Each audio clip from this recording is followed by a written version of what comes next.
Namo Guruye, Namo Buddhaye, Namo Dharmaye, Namo Sanghaye. The Jewel Ornament of Liberation by Gampopa. We are right now on the 8th chapter.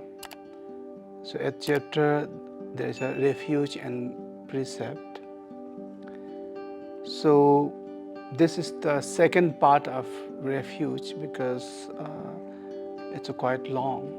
So we made it the second part because refuge is also quite important for many beginners, So that's why I wanted to explain in more detail.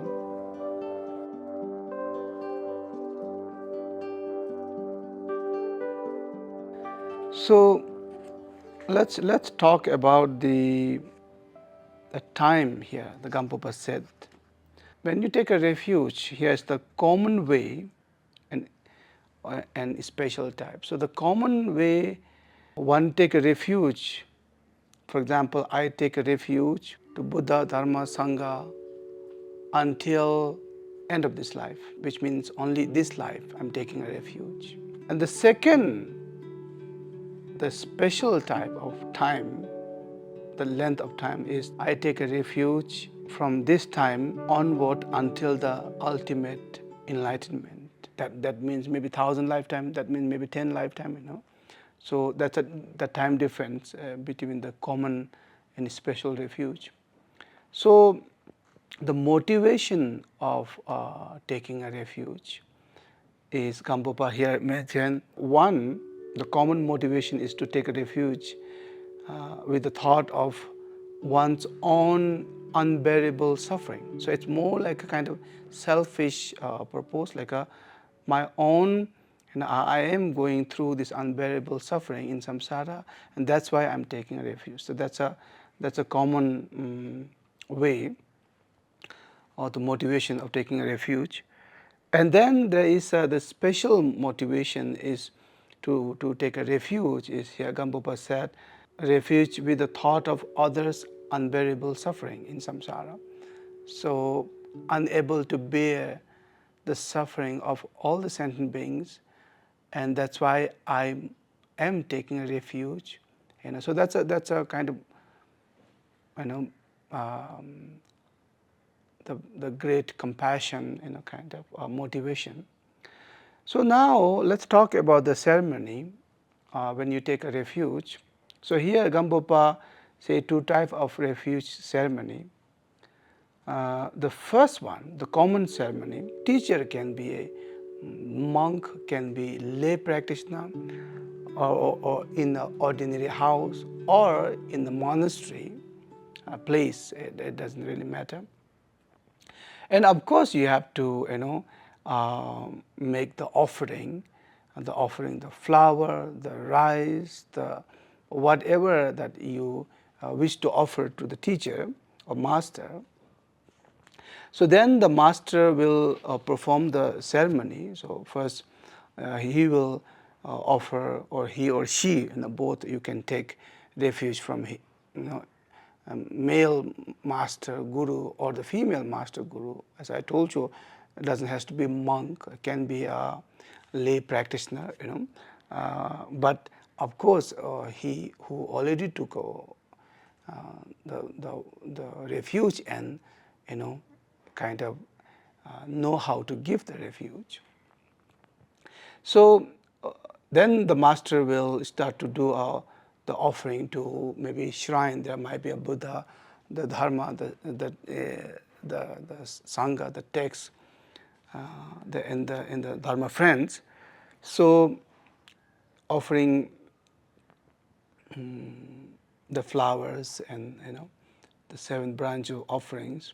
So once that is done, and if there is no any statue in the Buddha or other, so you visualize like all the thousands of Buddha from three times, from past, present, future. They all visualizing, they all are in front of us, and all the lineage master are in front of us, and then in front of them. So if you have something to offer, otherwise you mentally visualize in a manifestation and offer to the Buddha, Dharma, Sangha, and all the lineage master and all the Buddha Bodhisattvas. So you have to visualize as many as possible. So once that is done, now here the master will repeat this sentence 3 times, and as a student who will repeat with the teacher. So here let me read it for you. So please hear me, and then the master say, please hear me. So then you have to repeat, please hear me, All Buddhas and Bodhisattvas, please hear me. Master, my name is, so then you mention your name. So you can do it right now. You can follow with me. So then you are also taking a refuge. So you just mention your name here. From this time until I achieve enlightenment, I take refuge in all the Buddhas, the supreme beings among the two-legged. So it's a way of saying that, which means here the two-legged means like, the human being. So who is the supreme being among all the human beings? I take a refuge in Dharma, the supreme freedom from all the attachments. I take refuge in Sangha, the most excellent of all the communities. So once you repeat 3 times with the wholeheartedly, with devotion toward the Buddha, the Dharma, the Sangha, and you receive the refuge. It's very simple, And sometime there is the name is given, and which means the new name, the Dharma name, So normally when you repeat the second time, the teacher will give you the name, and after maybe cutting that maybe one hair, tiny hair from your head, so that represent as kind of renouncing.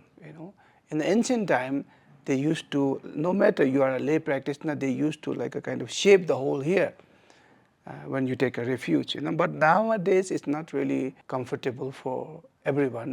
They need to go back, and they need to go to job, work, and it's not easy for them. So that's why we are just a ceremony, just cutting a few pieces of the hair.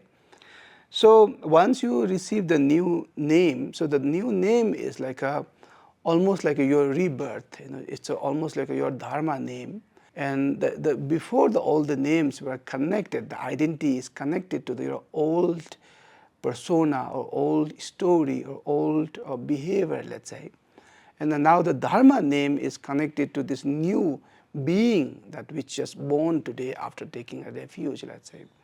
So when you repeat the 3rd time, so then when you say, my name is, so you have to repeat this Dharma name, normally here I give it like I put the repa in the first, so the repa, nima, repa, karma, repa, tashi, repa, sonam. So that's our lineage, the Bharam Kaju, the lineage. So it's not that important, but yeah, anyway, that's the Dharma name. And now when you repeat the 3rd time, so it's you are receiving the refuge. Here is a common ceremony. And now let me explain you the so-called superior ceremony. So superior ceremony is almost taking 3 days. Normally nowadays people don't use this superior ceremony, but Gampopa here emphasized. So let me explain. You can do it in 1 day, which is in the general ceremony.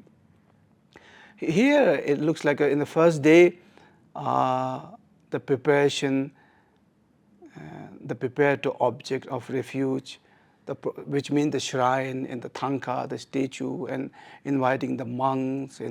So it's a kind of like a big ceremony, and the perform of offering. Look at, you need to bring lots of offering. no matter the flower, the rice, all that different kind of the offering. So the master, the teacher will explain the benefit of the refuge. So not really giving a refuge. The first day is more like the explanation of a benefit of the taking refuge. And then from the second day, the ceremony, they begin, and the student do a prostration, and the teacher will, read this text. So let me read it for you so you can repeat it again. It's almost same. So here the slightly, let me see. Please hear me, all Buddhas and Bodhisattva. Please hear me, Master. My name is, and you should just mention your name. From this time until I achieve Buddhahood, I take refuge in all the Buddhas, the Supreme Being among the two legs. I take refuge in Dharma of the peace and nirvana, the supreme freedom from all the attachment. I take refuge in Sangha, the supreme assembly of non-returning bodhisattvas. So here it looks like the emphasizing on the Sangha as a bodhisattva. Again, this is same. You have to repeat 3 times, and normally some teacher might kind of emphasize the first one when you repeat it, that's a Nirmanakaya refuge. The second time when you repeat it, that's a Sambhogakaya. And third time when you repeat it, so that's the Dharmakaya refuge. So here Gampopa also emphasized in this the superior ceremony, there is this suchness refuge object. So free of 3 sphere. So that's quite important, because Dharmakaya refuge is you have to go beyond like I am taking refuge. That's a one sphere. So that you have to go beyond that I am taking refuge. So there's not the refuge taker, let's say. You have to go beyond or let it go.